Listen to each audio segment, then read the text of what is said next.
how to fix GTA 5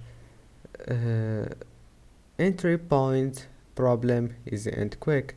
If you want to fix it, go to settings, go to update and security. Now click check for updates. Now just wait here until you find, and if you find an update, just update your Windows, and if you can't find it, let's move to the next method.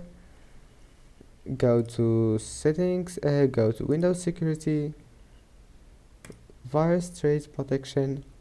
Now click manage settings, scroll down until you find the exclusions, click add or remove exclusion, click yes, and now click add an exclusion and click file. Once you're here, just you need to find GTA 5 file, click on it and open. Now just go back and then restart your PC and try again, and you will find that your problem is fixed. Don't forget to like and don't forget to subscribe, and see you in the next video.